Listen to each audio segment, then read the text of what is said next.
Vamos, 20 horas aqui no meu relógio.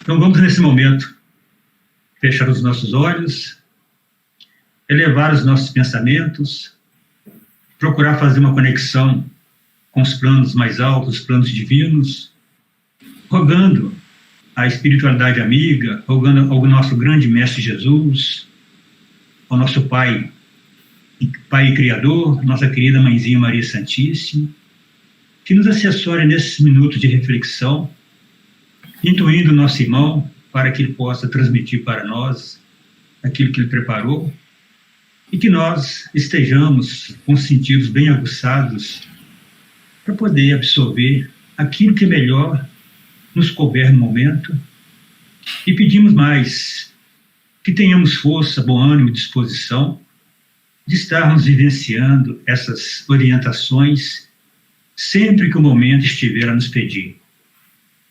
Rogamos que essas bênçãos possam envolver todos os nossos familiares, onde quer que estejam, todos aqueles que estão assistindo nesse momento, aqueles que virão assistir mais para frente, que possa calar fundo no coração de cada um de nós, nos ajudando, abrindo os nossos olhos, os nossos ouvidos e nos dando direcionamento preciso para estarmos cada vez melhor nesse caminho de aprimoramento, de aprendizagem, de iluminação. Pai nosso que estais no céu, santificado seja o vosso nome, venha a nós o vosso reino, e seja feita a vossa vontade, assim na terra como no céu. O pão nosso de cada dia, principalmente o pão espiritual, Senhor, dai-nos hoje. Perdoai as nossas ofensas, assim que perdoarmos os nossos ofensores. E não nos deixeis cair em tentação, mas livra-nos, Senhor, de todo mal, de tudo aquilo que possa nos desviar do caminho reto, daquele caminho que leva até Ti. Pois sabemos ser vossos o reino, o poder e a glória, pois sois onisciente, onipotente e onipresente. Rogamos, Senhor, de corações ajoelhados, se conosco, hoje, agora e para todo sempre. Que assim seja. Que assim seja. Boa noite. Nas vibrações dessa prece, nós agradecemos o Pai Maior pela oportunidade de estarmos aqui reunidos novamente, recebendo o nosso amigo Wallace, que a gente já considera como amigo aqui do Grupo Jevan, pelo seu carinho aqui de vir falar para a gente sobre as parábolas de Jesus. E como nós estamos muito gratos, viu, Wallace? Nós gostaríamos de reiterar o convite para você falar sobre todas as parábolas para a gente. Então, que todos que venham a nos assistir, a nos acompanhar no YouTube, já tem algumas palestras lá do Wallace, tem um canal dele, tem os livros dele, eu tenho esse aqui, mas você tem outros, né, Wallace? Sim, sim. No final eu faço o meu momento merchandising, né, para divulgação do trabalho, né? Então, fique à vontade, a casa é sua, que Jesus te abençoe. Você tem até às 9 horas. Nossa, será que vai dar, hein? Se passar um pouquinho, assim, uma meia hora, tá bom, tá? Tá, não tem problema não, o Meet tá livre. Tá, então vamos lá, gente. Deixa eu compartilhar aqui a tela.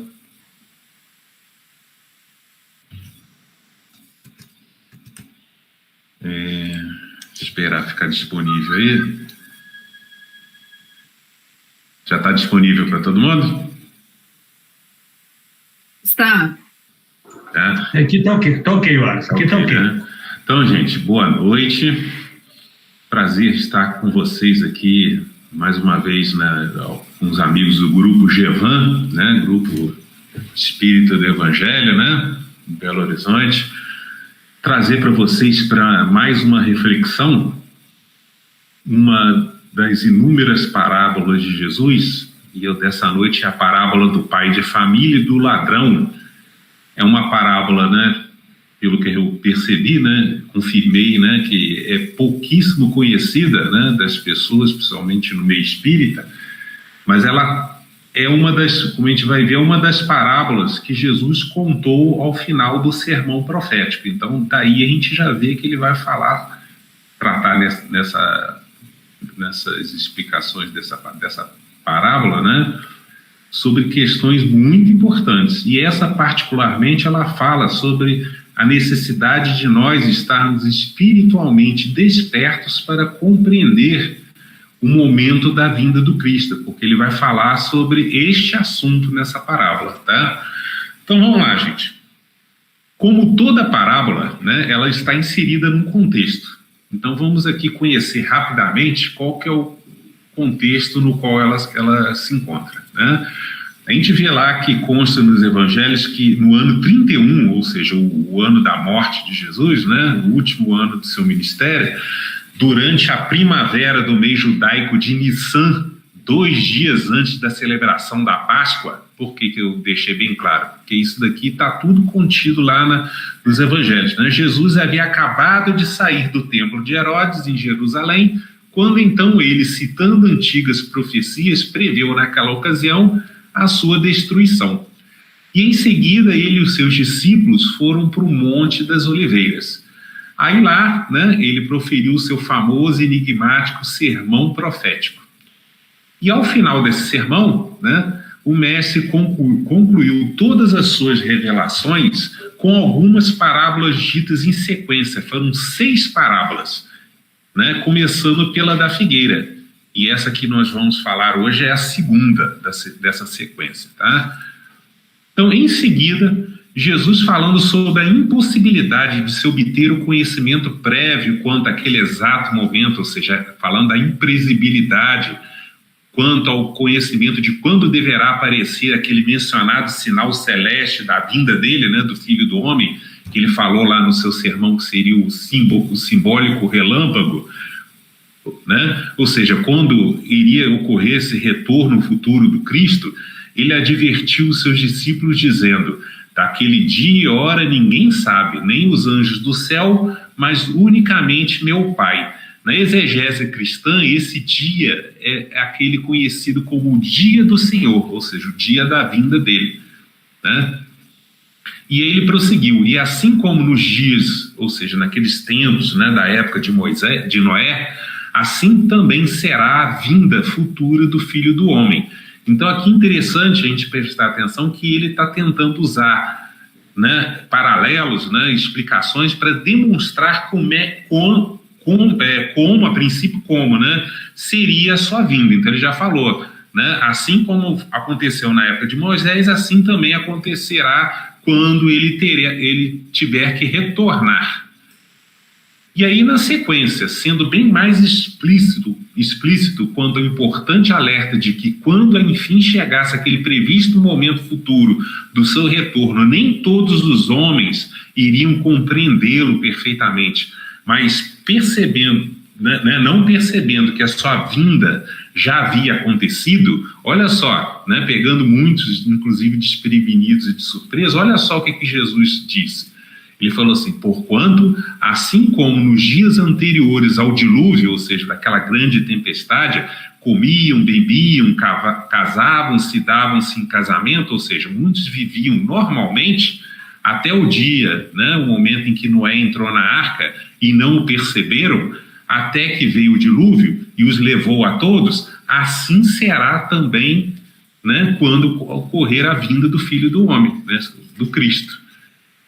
E aí, na sequência, ele introduzindo também um importante assunto referente ao futuro processo de avaliação, seleção e separação de toda a humanidade, assunto também esse conhecido na exegese cristã como sendo aquele tal do juízo final, e que foi aprofundado por ele nas outras parábolas sequentes, né, subsequentes desse sermão, final do sermão profético.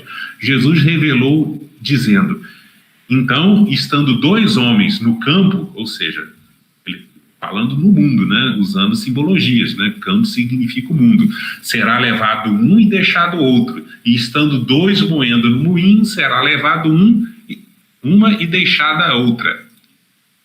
E falando ainda mais sobre o momento do seu retorno futuro, alertando-os para que, ao contrário dos demais homens, ficassem bem despertos e vigilantes, aguardando a chegada daquele importante momento, o mestre disse aos seus discípulos outra parábola, que é essa hora objeto do nosso estudo. Ele falou assim: vigiai, pois, porque não sabeis a hora que há de vir o vosso Senhor.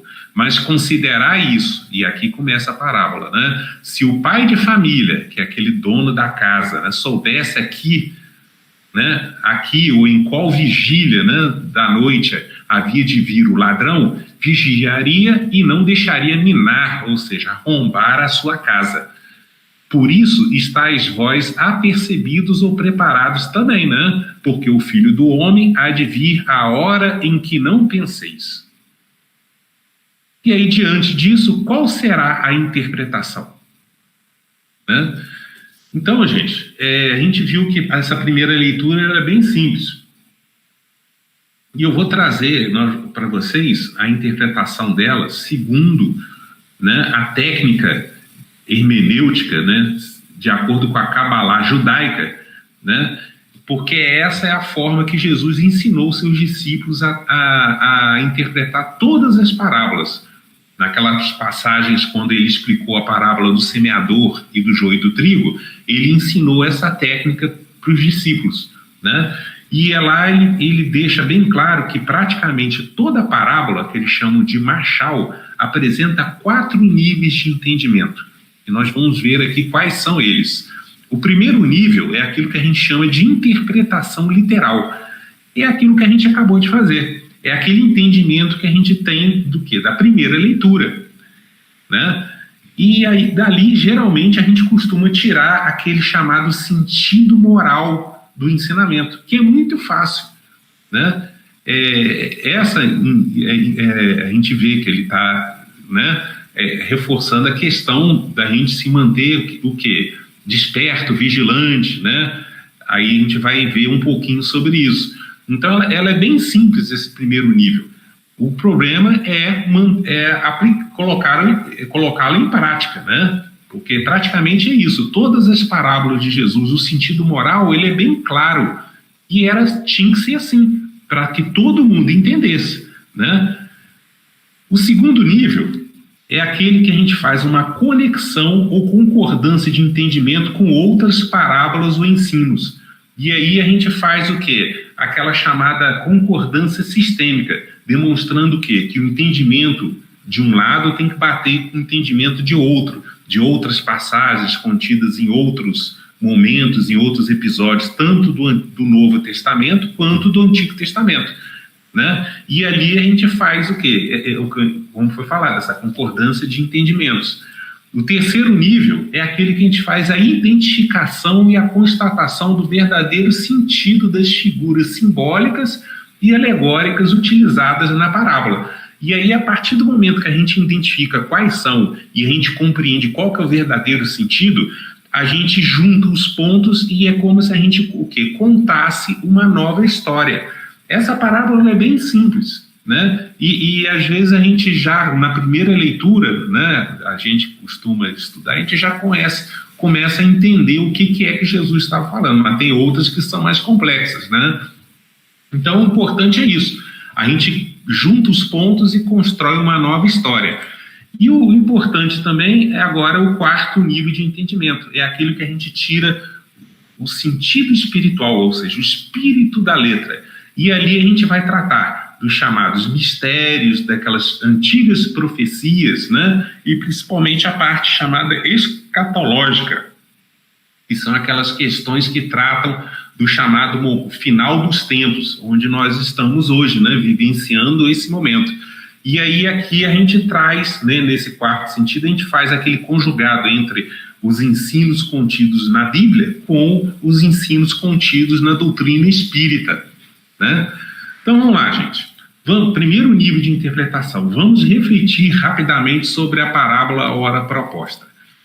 A gente viu aqui que o que Jesus quis dizer? Que diante da impossibilidade de se prever com a devida antecedência quando será a hora ou vigília exata da noite, na qual um certo ladrão virá para arrombar e invadir uma casa, então todo prudente e astuto, ou seja, todo homem sábio, né? E esse homem é o dono da casa, ou seja, o pai de família, a fim de aguardá-lo, deverá necessariamente que estar sempre desperto e vigilante durante toda a noite, apresentando-se devidamente preparado para que não seja pego de desprevenido e de surpresa, e deste modo não perca aquela oportunidade.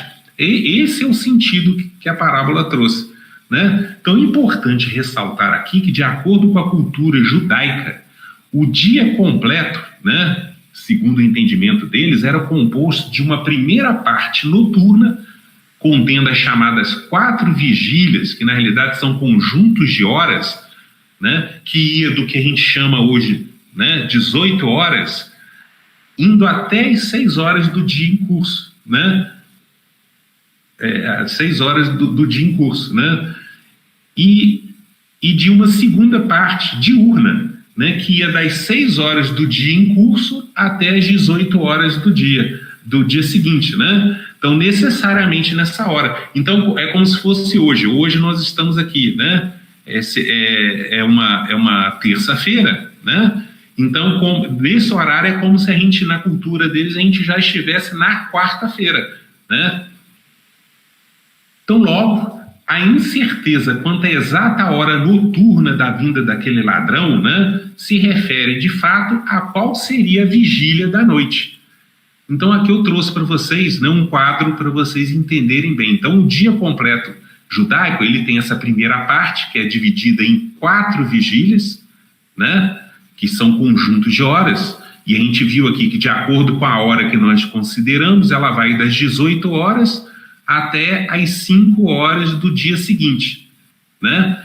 E uma parte diurna, que é dividida em 12 horas. Então tem a primeira hora, a segunda hora, a terceira e assim sucessivamente, que começa a partir das 6 horas da manhã, indo até o final das 17 horas, né? Porque às 18 começaria um novo dia.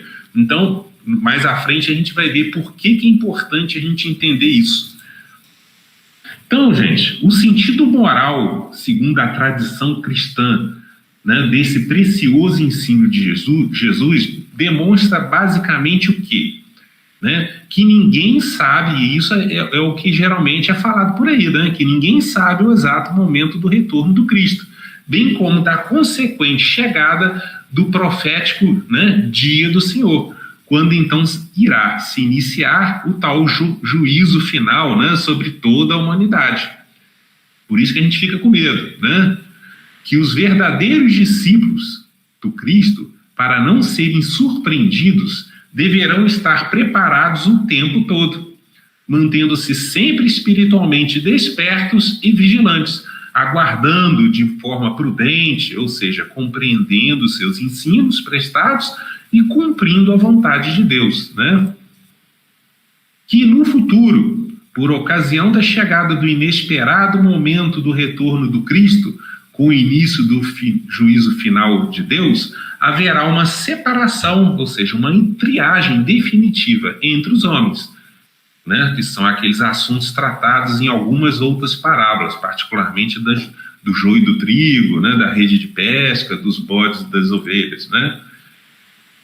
Então, de fato, a gente viu lá que Jesus, falando sobre a necessidade de sermos sábios e prudentes, de estarmos sempre despertos, aguardando num estado de constante, né, de constante vigília ou de espera ativa, ou seja, compreendendo e cumprindo as chamadas obras da lei, né, de acordo com aquele linguajar evangélico, né, e agindo em conformidade com a vontade de Deus, disse aos seus discípulos num determinado momento, né, ele falou: o Filho do Homem, falando dele próprio, o Cristo, virá, remetendo ao futuro, na glória de seu Pai, com seus anjos, e então dará a cada um, ou seja, a cada homem, segundo as suas obras, ou seja, as suas ações, né? Ou seja, ações essas, né, conforme o cumprimento ou não da vontade de Deus.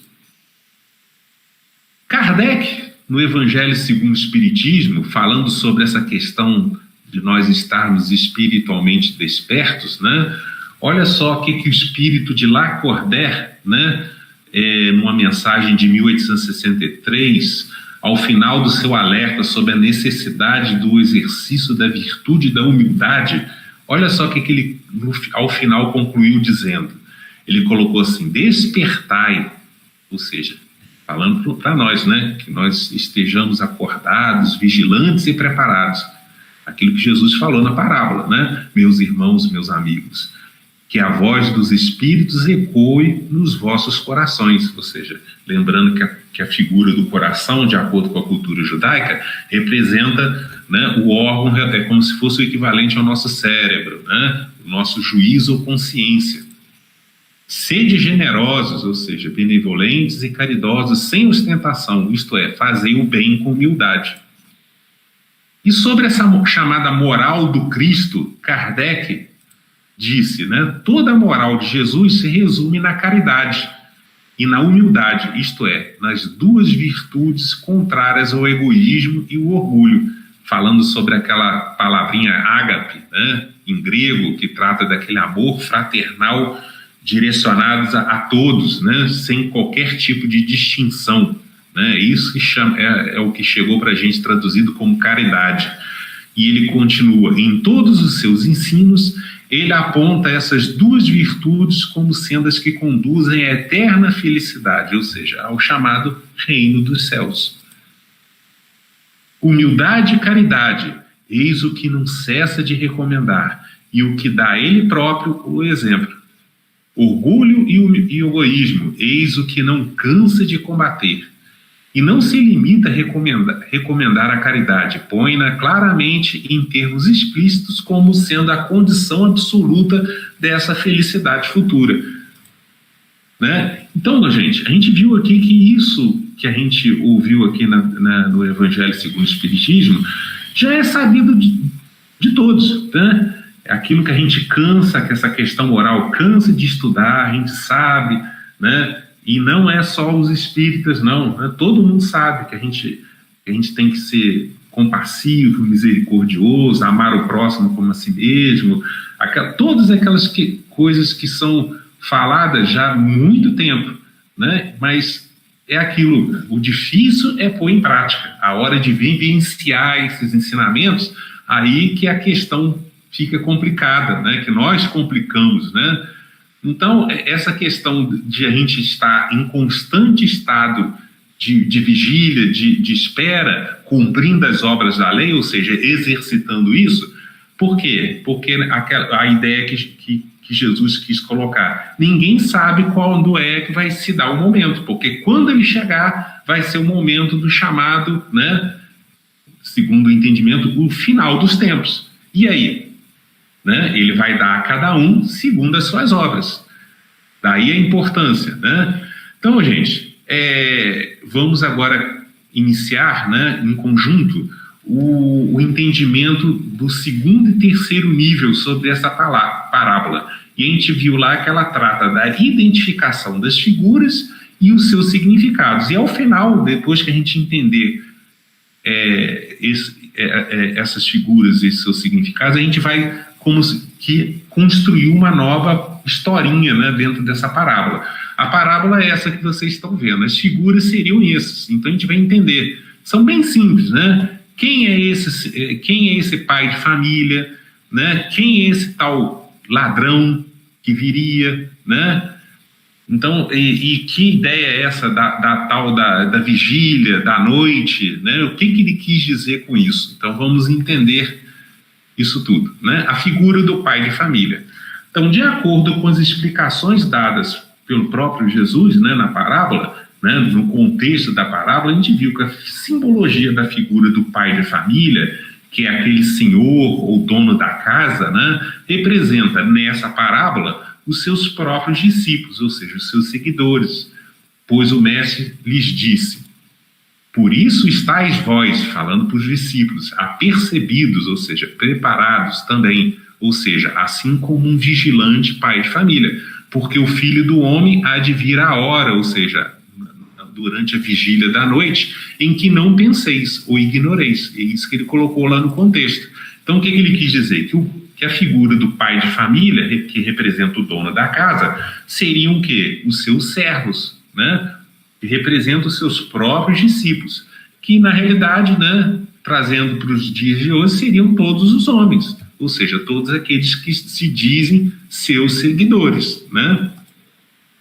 E sobre a figura do ladrão, a gente viu igualmente quanto a simbologia da figura do ladrão da noite, ela representa o próprio Jesus, quando ele também lhes disse, né, vigiai, pois, porque não sabeis a hora ou vigília, né, que há de vir o vosso Senhor. Então, ele falando dele próprio, né, e que por isso estáis vós apercebidos, né, como a gente viu, porque o Filho do Homem, falando dele próprio, o Cristo, há de vir a hora ou vigília em que não penseis. Então, ele deixou bem claro.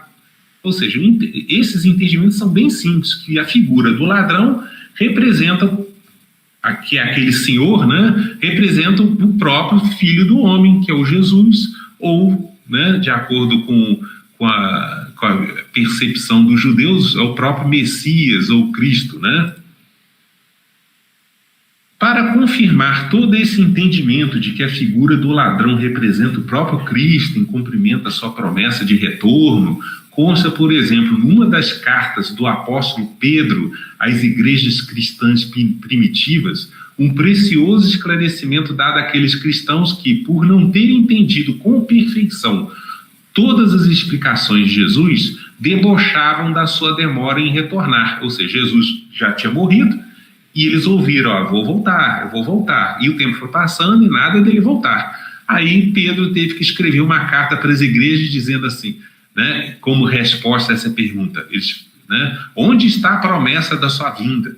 Porque desde que os pais dormiram, ou seja, falando da morte deles, morreram, todas as coisas permanecem assim como desde o princípio da criação, ou seja, sem aquela tal renovação de todas as coisas, ou regeneração que era falada. Lembrando, gente, que a palavra regeneração não é de criação da doutrina espírita, não. Essa palavra existe nos evangelhos, e o entendimento dos judeus, que não é muito diferente do entendimento que nós temos que ter sobre essa palavra, né?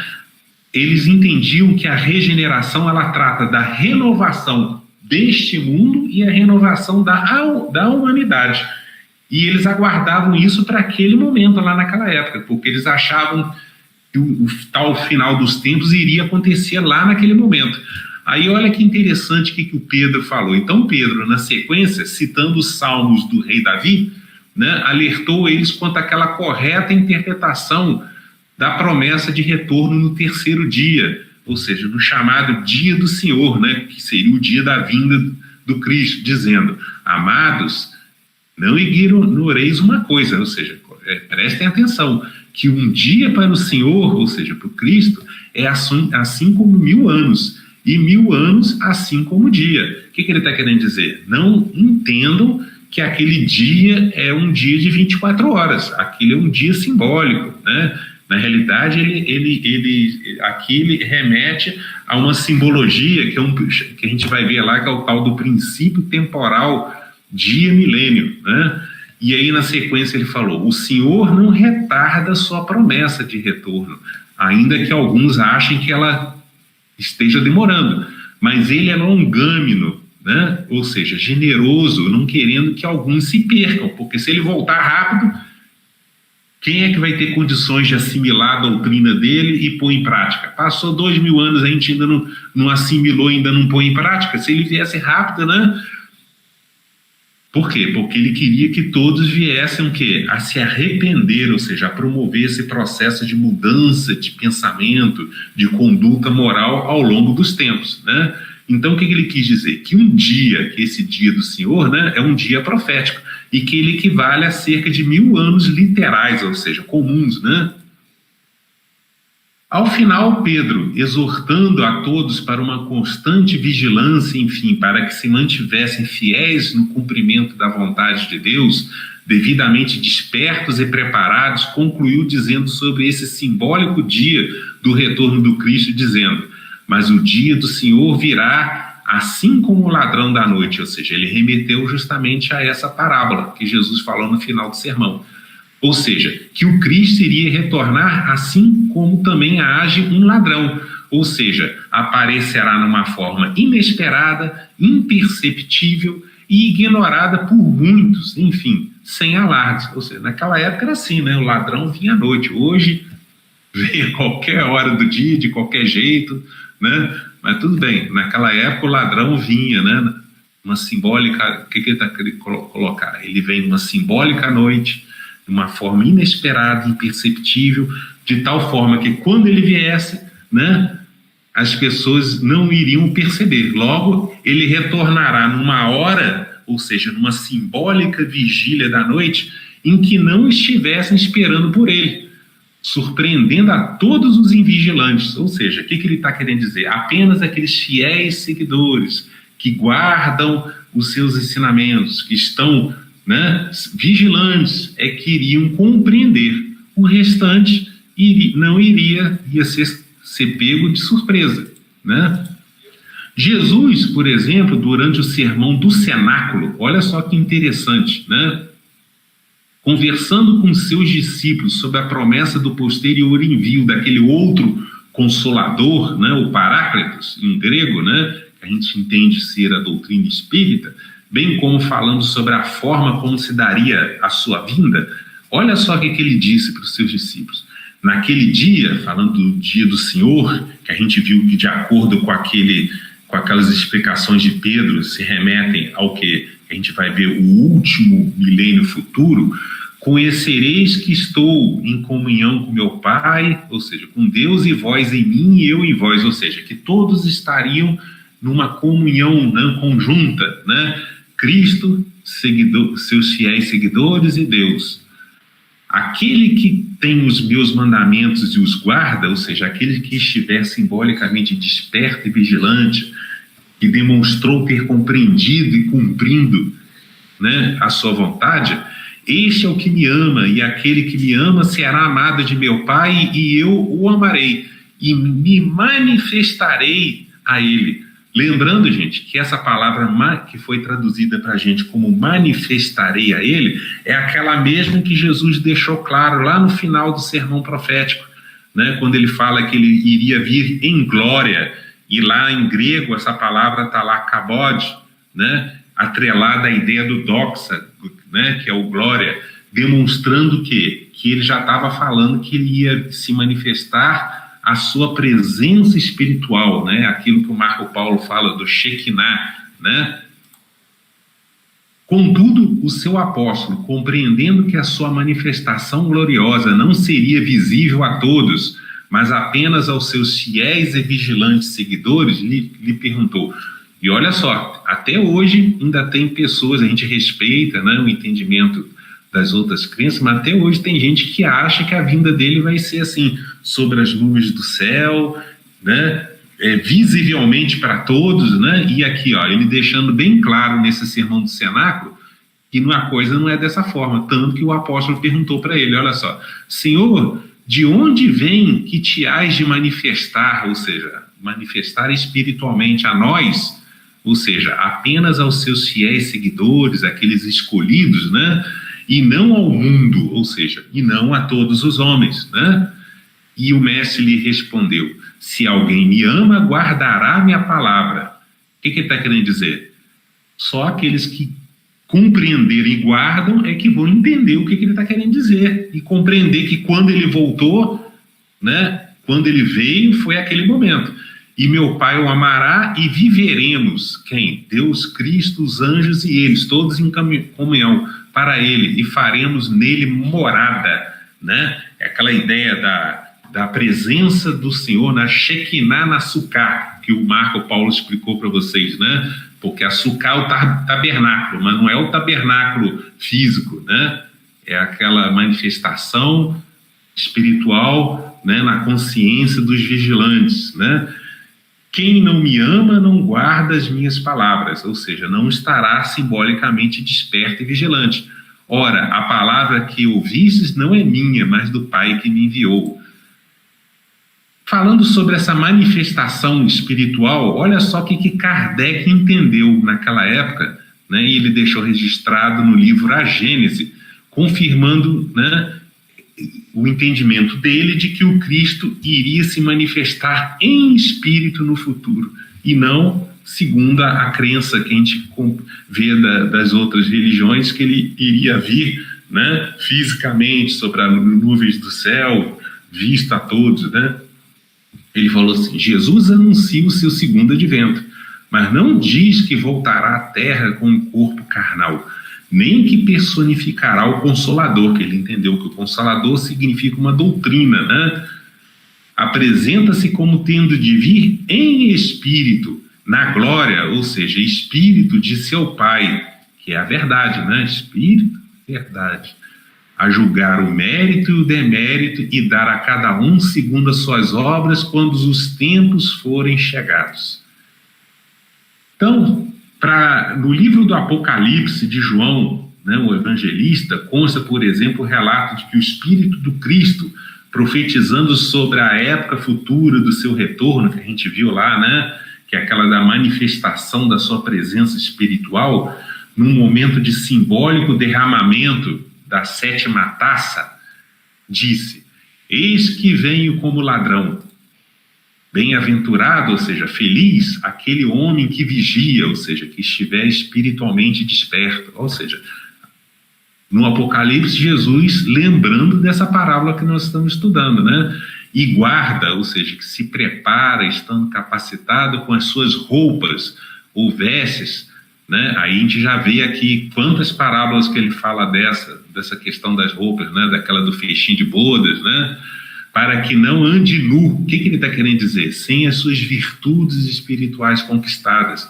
É tudo simbologia, tá, gente? E não se vejam as suas vergonhas. O que ele está querendo dizer? Seus vícios ou imperfeições morais. Porque se a roupa, as vestes, é simbologia da apresentação do nosso perispírito, né? Andar nu significa o quê? Não estar com as virtudes espirituais conquistadas. É igual aquela parábola das 10 virgens e das lâmpadas, né? Estar com a lamparina sem o azeite, né? E ver as suas vergonhas significa enxergar através do perispírito os nossos vícios e imperfeições morais. Paulo de Tarso, por sua vez, em comum acordo com o que Pedro já havia explicado sobre os tempos futuros, ou seja, sobre aqueles períodos mencionados nas antigas escrituras, dizendo que eles não são literais, mas sim proféticos, né, disse aos cristãos da igreja de Tessalônica: irmãos, acerca dos tempos e das estações, ou seja, daqueles períodos futuros, não necessitais de que vos escreva, ou seja, que eu esclareça, porque vós mesmos sabeis muito bem que o dia do Senhor, que é aquele momento do retorno do Cristo, virá assim como ladrão da noite, né? Então o que ele está querendo dizer? Eu não vou ficar chovendo no molhado, que aqueles tempos, estações, que aqueles dias, anos, todos aqueles tempos mencionados não são literais, gente, né? Estações, é tudo tempo profético e tem as suas interpretações, né? E aí, dando explicações sobre a simbologia dessa figura da noite, disse: mas vós, irmão, já não estáis em trevas, ou seja, num estado de ignorância, para que aquele dia do Senhor vos surpreenda como ladrão. O que ele está querendo dizer? Naquela época ele já pressupunha que os discípulos, alguns já tinham entendido, né? Porque todos vós sois filhos da luz, usando aquele linguajar, né? E filhos do dia. O que ele está querendo dizer? Vocês já estão esclarecidos e preparados. Nós não somos da noite, ou seja, nem das trevas, ou seja, não estamos ignorantes e despreparados sobre essas coisas. E alertando a se manter em constante vigilância, ele disse: não durmamos, pois, assim como os demais homens, mas vigiemos, ou seja, estejamos espiritualmente despertos e conscientes, e sejamos o que? Sóbrios, porque os que dormem, ou seja, os não sóbrios ou ignorantes, dormem de noite, e os que se embebedam-se de noite, ou seja, usando aquela simbologia, né? O não estar sóbrio é como se estivesse aqui, bêbado, né? Mas vós que sois do dia, somos do dia, estamos sóbrios, vestindo-nos da couraça da fé e do amor, ou seja, com aquelas simbólicas vestes das virtudes, né? E tendo por capacete, olha só a ideia, na consciência, né, tudo aquilo, a esperança da salvação, ou seja, de poder herdar o tal mundo vindouro. Então, o que ele quis dizer? Que aquele dia, luz, filhos da luz, representa os homens despertos, sóbrios, aquele estado de consciência humana sobre aquelas coisas, né? Aquilo tudo que Jesus alertou na parábola, né? E a tal noite significa aquele estado de trevas, que são os filhos das trevas, ou seja, aqueles que estão dormindo ou bêbados, naquele estado de ignorância humana sobre aquelas coisas. Então, daqui que a gente tira de entendimento. Por que o Cristo iria vir numa simbólica noite? Porque ele iria vir no momento onde a maior parte da humanidade iria estar nesse completo estado de ignorância sobre essas coisas que nós estamos tratando aqui. Entenderam, gente? Logo, a lição fornecida foi de que o Cristo deveria retornar, aquela figura da parousia, né, palavra em grego que significa esse retorno do Cristo, se manifestando em espírito, aquela ideia do kabod, né, apenas no futuro, ou seja, no dia do Senhor, simbólico dia do Senhor, assim como um simbólico relâmpago. São tudo simbologias que a gente viu lá quando a gente estudou o sermão profético, né? No momento de simbólica noite, que é isso que a gente colocou aqui, quando então a maioria dos homens estariam o quê? Invigilantes e não preparados, enfim, em total estado de ignorância quanto às muitas informações e ensinos que ele já havia fornecido, e olha que são muitos. E que diante dessa situação de simbólica embriaguez, ou seja, de falta de sobriedade da humanidade, ele iria reaparecer sem alardes, numa forma inesperada, imperceptível e ignorada por muitos, enfim, numa simbólica hora ou vigília, né, da noite, em que não estivesse esperando por ele, surpreendendo a todos. E olha que a gente vai ver aqui, que ele veio. E quantos ainda não entenderam? Até no meio espírita existe aqueles que ainda não entenderam que foi ele, né? Com isso, gente, a gente concluiu o segundo e o terceiro nível e vamos entrar agora no quarto nível de entendimento, onde a gente vai entender o sentido espiritual desse ensino. E a gente vai entender, né, o que ele quis dizer desse não sabeis a hora, o que simboliza essa tal vigília da noite, né? Essa questão das horas, principalmente, que ele quis dizer. Porque parece, quando a gente lê, que Jesus estava querendo dizer que ele não sabia quando é que ele iria vir. Mas a gente vai ver que, na realidade, né, a hora exata, simbólica a hora exata, sim, mas ele deu, não só nessa, mas em outras inúmeras parábolas, ele deixou pistas de que, né, ele deu pistas de qual seria o momento futuro quando ele iria vir, que nós vamos ver aqui. Então, sobre a simbologia dessas vigílias da noite, a gente vê assim, que embora Jesus, em resposta aos questionamentos dos seus discípulos, tenha dito a eles que seria, né, é o que a gente tira da primeira leitura, impossível prever com antecedência qual seria o momento futuro exato da sua vinda, ou seja, daquela tal manifestação espiritual sua, né? Será que ele transmitiu alguma mensagem oculta, ou seja, velada através de símbolos e metáforas, que possa ajudar a desvendar esse segredo? Enfim, será que o mestre lhes forneceu alguma pista ou indício seguro? Eu já até disse que sim, né? Que viesse a possibilitar uma melhor compreensão a respeito de quando ele deveria de fato retornar em espírito a este mundo? Certamente que sim. Vamos ver aqui. Vejamos. No Evangelho de Lucas, por exemplo, o mestre, falando sobre a incerteza a respeito de qual seria a vigília ou hora da noite que ele deveria vir, disse aos seus discípulos: bem-aventurados, ou seja, felizes aqueles servos os quais, quando o Senhor, que é falando dele, o Cristo, vier, achar vigiando.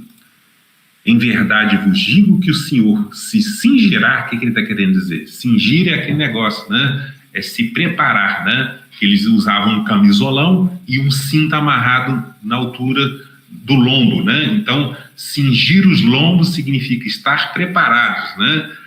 E os fará e os fará, ou quem? Falando dos seus fiéis seguidores, assentar à mesa e chegando-se os servirá. Ele está falando que ele vai dar comida material para eles? Não, aqui ele estava falando daquele simbólico fornecimento do pão dos céus, que na realidade é aquele tal outro consolador prometido para ele, né? Por ele, né?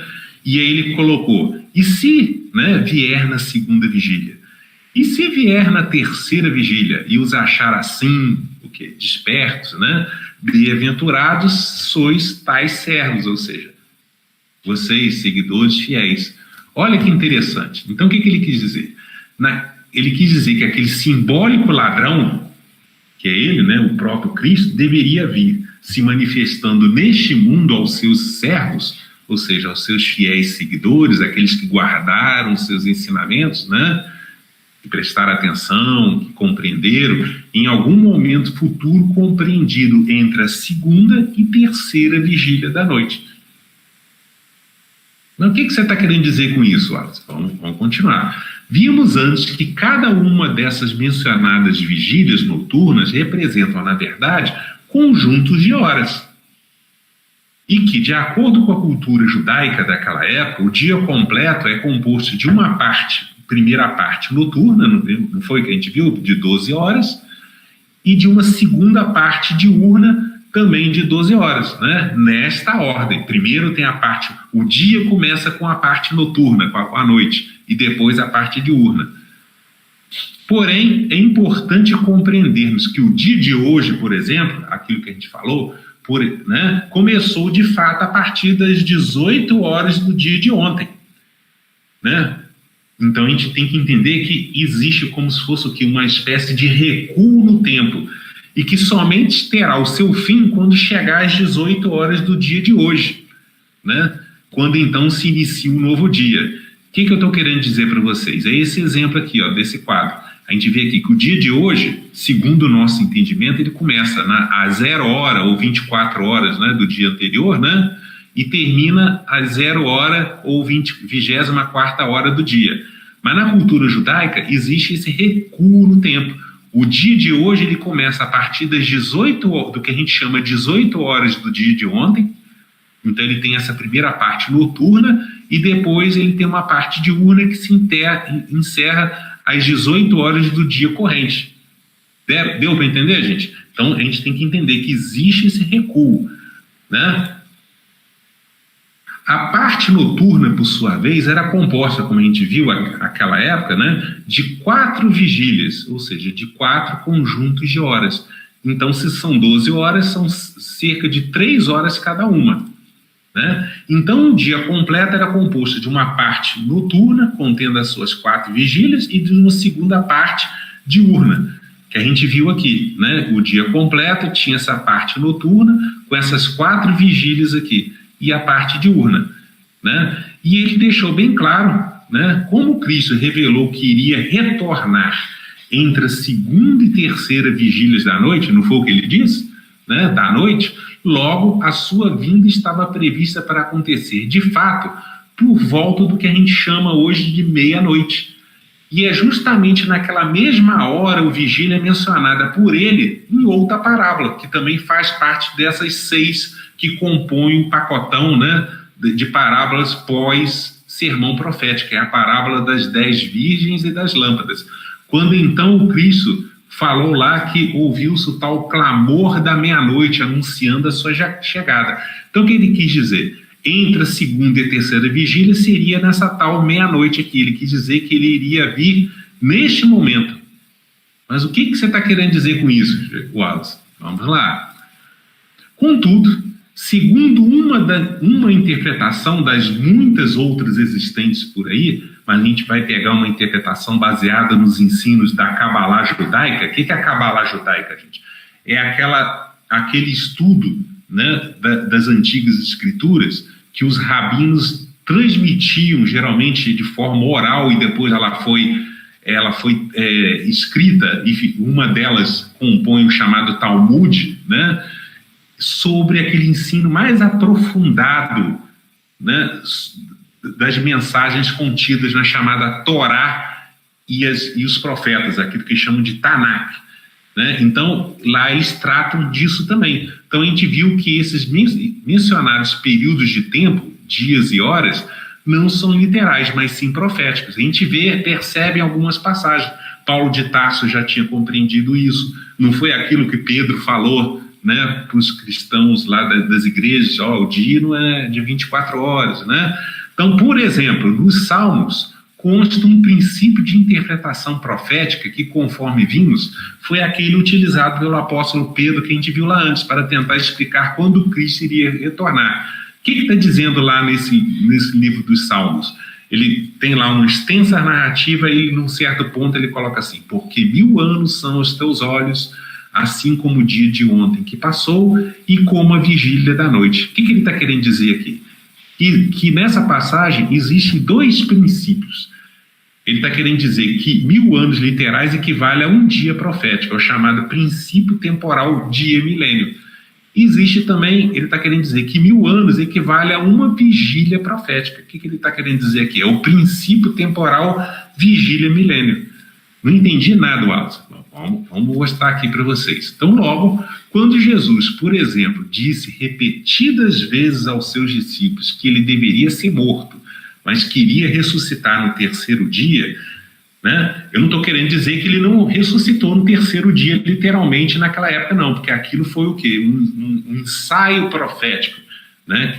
Depois, se vocês quiserem, eu explico para vocês o que é, né? Uma encenação profética para algo que iria acontecer depois. Então, ele com toda certeza estava querendo dizer que ele iria voltar ou se manifestar em espírito, aquilo que a gente estava estudando antes, apenas no terceiro milênio da era cristã, né?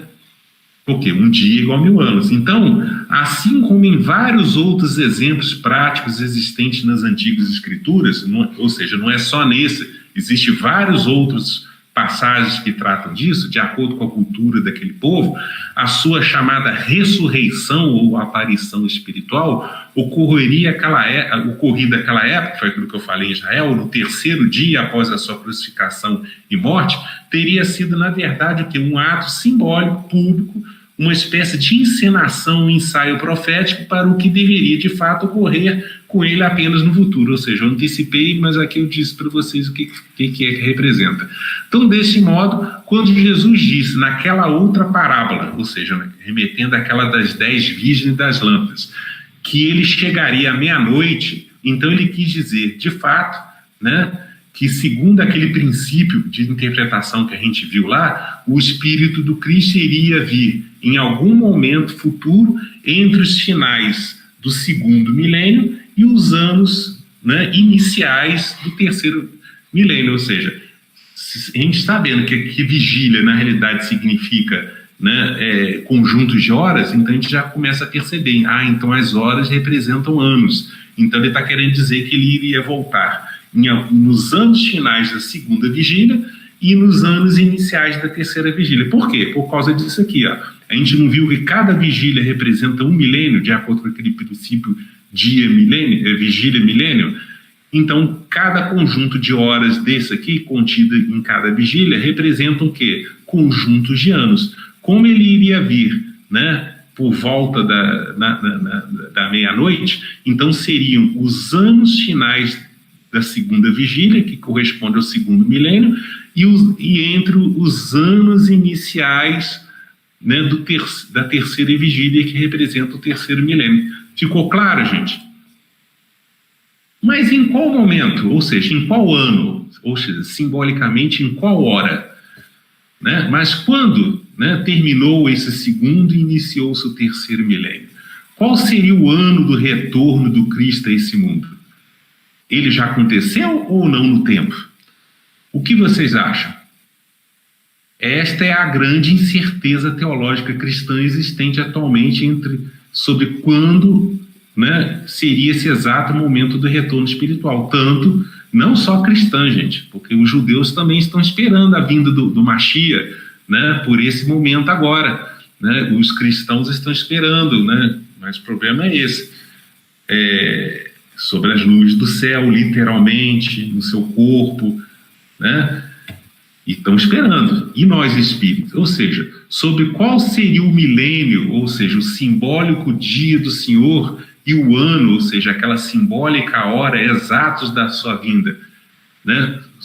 Quando ele disse, olha só que interessante, daquele dia, ou seja, dia do Senhor o milênio, e hora, que seria a vigília, o ano, ninguém sabe, nem os anjos do céu, mas unicamente meu Pai. Por quê? Porque Deus é onisciente. Então, com certeza, ele sabia. E que vigiai, né? Não foi isso que ele falou lá no contexto dessa parábola, ou seja, estejam despertos e preparados, pois, porque ninguém sabe o dia do Senhor, nem a hora, ou seja, aquela simbólica vigília em que o Filho do Homem, o Cristo, há de vir. Mas será que Jesus também deixou alguma pista sobre qual seria o ano, ou seja, essa hora profética, dando algum sinal precursor da sua vinda? Olha que ele deu, gente. Onde? Vamos ver. Dentre as muitas outras antigas profecias que tratam deste mesmo assunto, particularmente aquelas contidas no livro do profeta Daniel, que eu trouxe o estudo para vocês quando a gente estudou o sermão profético, né, onde a gente pôde determinar algumas datas, né, ou anos para alguns acontecimentos proféticos. Então a gente já está falando, se é determinando, né, anos, de acordo com esse entendimento aqui, seriam horas proféticas, né? Consta, por exemplo, lá no sermão profético, que Jesus, falando desses sinais precursores da sua vinda, olha só o que ele diz. Aí ele falando assim, logo depois da aflição daqueles dias, que a gente estudou lá, que ele estava falando da chamada grande tribulação, que a gente conseguiu lá calcular que seria um período ali, logo depois do século XVIII, né, em primeira metade do século XIX, né, aparecerá no céu o sinal, que sinal? O relâmpago, simbólico relâmpago do Filho do Homem, que a gente viu que nessa parábola seria o quê? O tal do ladrão, né? E todas as tribos da terra, ou seja, falando da humanidade, se lamentarão e verão o Filho do Homem vindo sobre as nuvens do céu, com poder e grande glória, ou seja, falando daquela manifestação espiritual dele. Agora, olha que interessante. E ele enviará os seus anjos com rijo clamor de trombeta, os quais ajuntarão os seus escolhidos desde os quatro ventos, de uma a outra extremidade do céu. Mas o que significa dizer, né, que o ladrão viria a este mundo, ou seja, a gente viu lá arrombar a casa, né, nessa simbologia dessa parábola que nós estamos estudando, em glória, ou seja, manifestando-se em espírito, e ao forte clamor, ou seja, som de trombetas. O que ele quis dizer com isso? Aqui que está um dos segredos.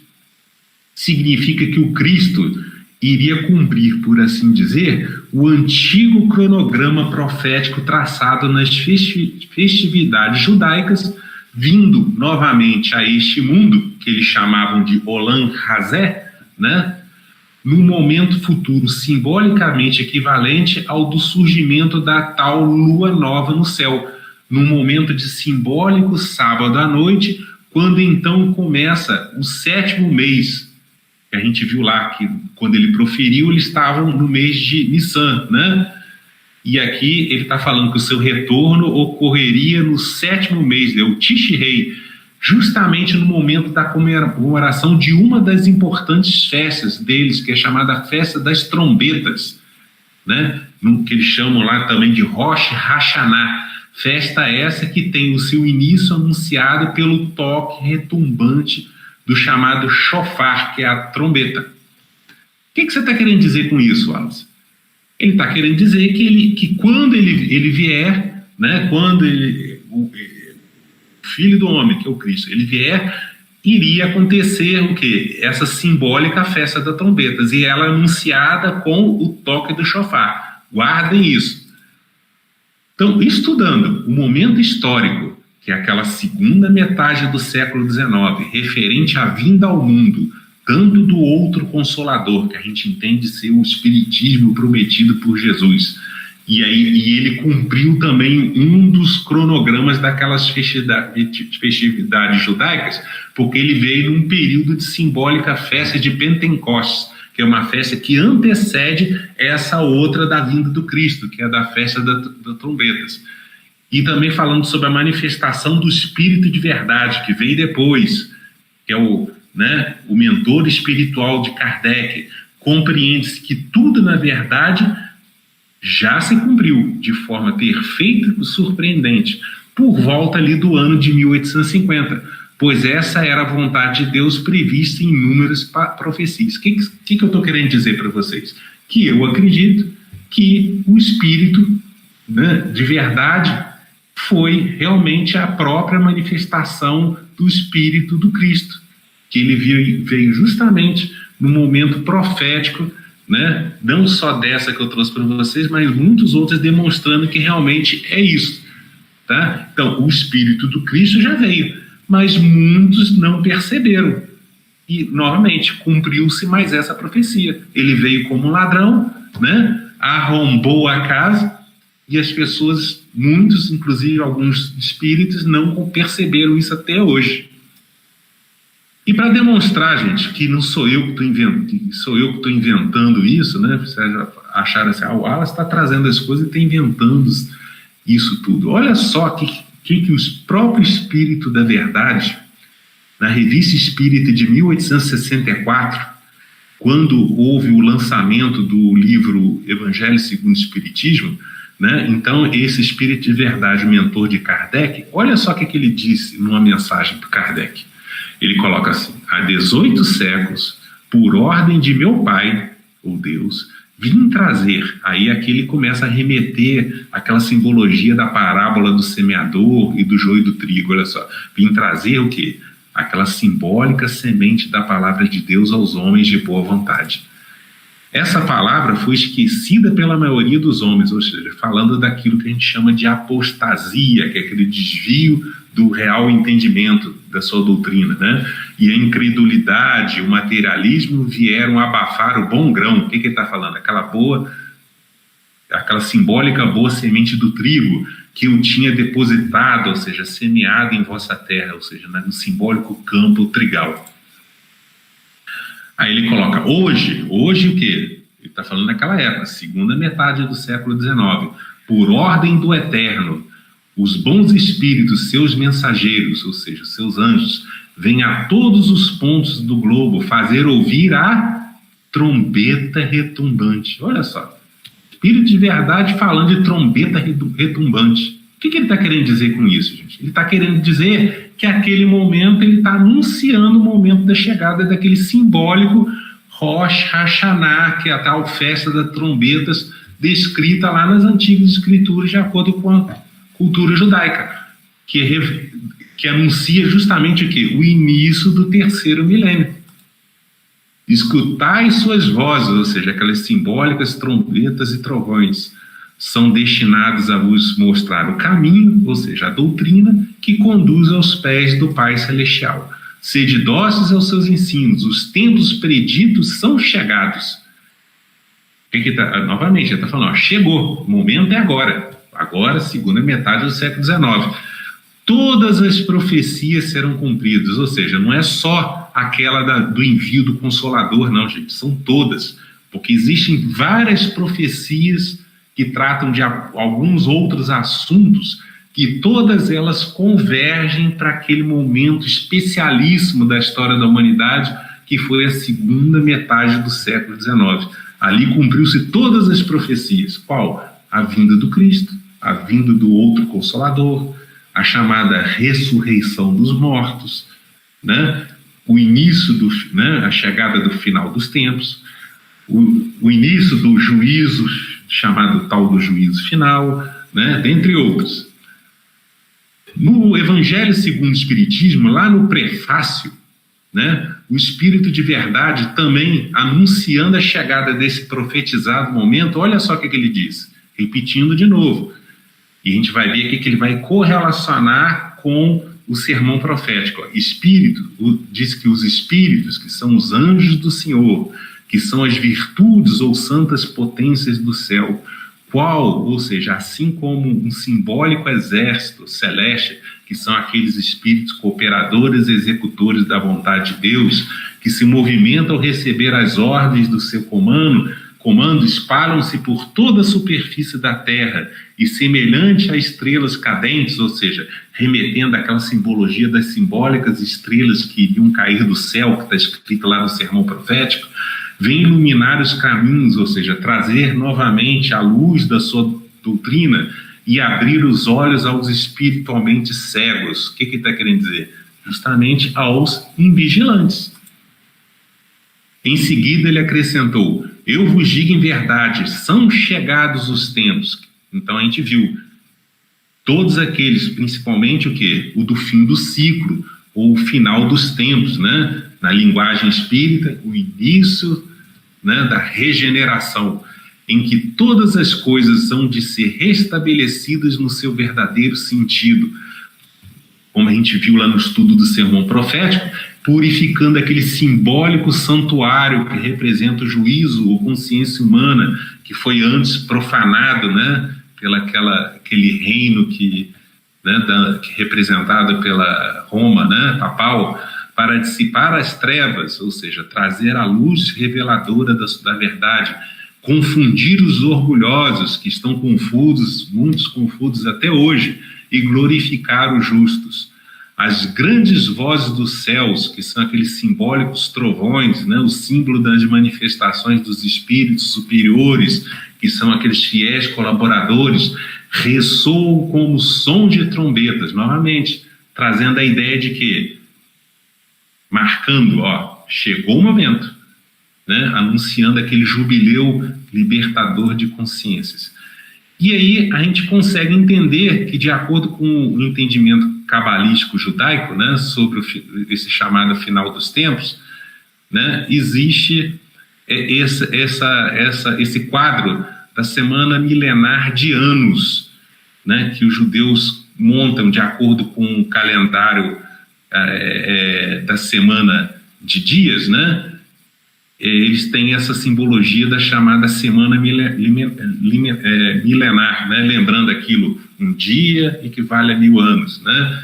E a gente vê que realmente, quem tiver a curiosidade depois, lá no Livro dos Espíritos, questão 50 e 51, né? Kardec lá fez a pergunta sobre a questão do Adão, e ele deixou claro lá, a espiritualidade respondeu que o Adão é o símbolo de uma época e o símbolo de uma geração, e que ele realmente, segundo os cálculos que a gente pode fazer, né, ele realmente viveu, né, teria iniciado aquela época, aquele ciclo, né, por volta de 4.000 anos antes de Jesus. A gente viu aqui que Jesus veio nesse 4º milênio dessa contagem, e ele falava, vou retornar no 3º dia, que a gente viu que esse dia, na realidade, é o dia de 1000 anos. Então ele iria retornar no 3º milênio.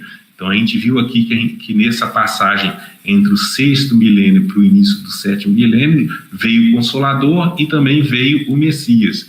Então aqui seria a tal era messiânica, né, que deu fim a esse período anterior, que os judeus chamam de Olam Hazé, que nós, trocando para a nossa linguagem, seria um mundo de provas e expiações, e que dali para frente, segundo a teologia judaica, eles entendem que iria entrar num período chamado de Hasharit Hayamim, que é a tal regeneração que nós conhecemos. Lembrando que a palavra regeneração, como foi dito antes, né, ela não é criação da doutrina espírita, ela representa a renovação deste mundo e a renovação da própria humanidade. E que esse período, se for seguir esse entendimento desse quadro, segundo a Cabalá judaica, né, esse período de regeneração ele teria 1000 anos, conforme a gente viu lá que está no livro de Mateus e no próprio Apocalipse. Eles deixam lá esse período de 1000 anos. Se eles vão ser de 1000 anos ou não, né, eu pelo menos entendo que há grande probabilidade de sim. E após esse período nós entraríamos, né, naquele período chamado de mundo vindouro ou nova era, que no linguajar, né, daquela escala espírita dos mundos que Kardec trouxe, seria o mundo ditoso, que os judeus chamam de Olam Rabá. Com isso, gente, obrigado pela atenção de todos. Eu vou fazer aqui, como foi dito, né, antes, o meu momento aqui de divulgação dos meus estudos, né? Esse é o primeiro livro que eu lancei, o Sermão Profético de Jesus. Eu tenho esses outros 2 livros, 3 Homens Apenas um Espírito, e esse livro aqui, O Relógio Cósmico de Deus. Quem quiser saber mais e compreender essas profecias para o tempo do fim, né, esses livros estão disponíveis na plataforma Amazon, né, na loja Amazon, tanto no formato e-book, PDF, quanto o livro físico. Faz o pedido lá, ele chega em casa para vocês, tá? E em breve, anunciando aqui para vocês, eu vou estar lançando esse outro livro aqui, que na realidade é a continuação do livro do Sermão Profético, que vai tratar especificamente do estudo dessas 6 parábolas pós-Sermão Profético. Dentre elas é essa que a gente acabou de estudar, tá? Com isso, gente, obrigado pela atenção de vocês. Até uma próxima oportunidade.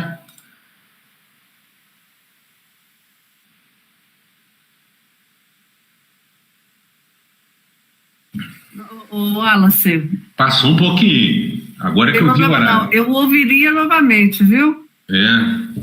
Olha, eu amei. Espero que todos tenham gostado como eu. Parece que uma pessoa queria te fazer uma pergunta. Deixa eu ver se ela está aí ainda. Eliane, você queria fazer uma pergunta para o Wallace? Não, eu só queria parabenizar mesmo, foi sensacional. Nossa, achei assim, super tranquilo de ouvir, muito didático, sensacional, Wallace. Muito obrigada, gratidão. O objetivo é esse. Você vê que aqui, como a minha cabeça não dá para guardar tudo, é preferível colocar aqui na tela, tudo escrito, aí quem quiser me ouvir minha voz, lê junto com a gente, né? Tá tudo ali escrito, então fica fácil. Acredito que fica, como você deixou bem claro, bem didático para entender, né? Foi. Obrigado. Muito bacana mesmo, viu? Eu já assisti várias palestras falando desse tema e realmente foi sensacional. Muita gratidão. Obrigado. Obrigado, Lê. Wallace, eu quero agradecer muito. E você falou uma coisa assim, que eu sou louca no Evangelho segundo o Espiritismo, que eu acho muito interessante, que vem no capítulo 5, Bem-aventurados os aflitos, e entra o capítulo 6, pequenininho, que é o Consolador, e é o Espírito de verdade. E quem não entender que são as mensagens de Jesus, que é Jesus nos consolando nas nossas aflições, eu não assim, eu me senti super consolada e eu fiquei apaixonada com o Evangelho de Jesus quando eu cheguei no capítulo 6, que eu li Jesus escrevendo para a gente novamente, sabe? Eu muito obrigada. Eu fiquei emocionada, assim, porque é o que eu sinto e é que eu acho que Jesus realmente é um espírito, né, perfeito, não vou falar perfeito, puro, né, de a maior pureza que já chegou aqui, porque perfeito é só Deus, e só das palavras dele que ele trouxe, que a gente ouve, né, que a gente lê através dos evangelistas, das palestras, e aqui nesse capítulo 6 nos traz uma paz tão grande, uma certeza tão grande da vida futura, que nos traz a tranquilidade que o Paulo tem, né, Paulo? Essa tranquilidade aí que o Paulo tem. Então, muito obrigada. Eu vou depois passar para você as datas, trazer para a gente mais coisa boa, assim. Sim, a gente vai agendando. Tá bom? Sim. Muito obrigada. Eu quero agradecer a todos que ficaram com a gente até agora e espero que vocês tenham apreciado tanto quanto eu aqui essa palestra do Wallace. Muita gratidão. Que bom, fico feliz porque ficou bem claro, né? Porque o importante é isso, né? Não adianta trazer coisas espetaculares, informações extraordinárias, né? Falar e não mostrar onde está, né? Aqui negócio, a gente aqui, né? A gente usa aquele linguajar, né? Mata a cobra e mostra o pau, né? Ou seja, a gente mostra da onde está lá escrito, né? Tem todas as referências, está tudo direitinho ali, para quem quiser se aprofundar, estudar melhor, né? Mas, realmente, a gente começa, depois que a gente estuda, a gente vê que tudo se encaixa, né, Jaci? Né? Tudo se encaixa, tudo é se maravilhoso. Encaixa, né? Eu vou assistir novamente a sua palestra, porque eu fico olhando o YouTube, olhando aqui, e às vezes, né? Mas eu fiquei louca, eu vou assistir novamente, daqui a pouquinho. Então, muito obrigada a todos. Okay. Eu vou pedir a Eliane para fazer a prece final para nós. Você faz, Eliane? Faço sim. Mestre amado Jesus, divino amigo, nós te agradecemos imensamente por mais uma oportunidade de aprendizado, mais uma oportunidade de estar junto a Ti, ó Pai. Rogamos as bênçãos para todos que estiveram aqui presentes e os que não puderam participar. Que a sua bondade, a sua misericórdia se estenda sobre todos nós, neste plano e no outro. Que assim seja, graças a Deus e graças a Jesus. Muito obrigada, Paulo, obrigada, Eliane, obrigada, Wallace, obrigada a todos vocês, e que nós tenhamos uma excelente noite. Boa noite. Uma boa noite a todos. Boa noite, gente. Obrigada. Terça-feira que vem nós estaremos de volta aí, tudo bom? Deus quiser. Obrigada, boa noite. Boa noite.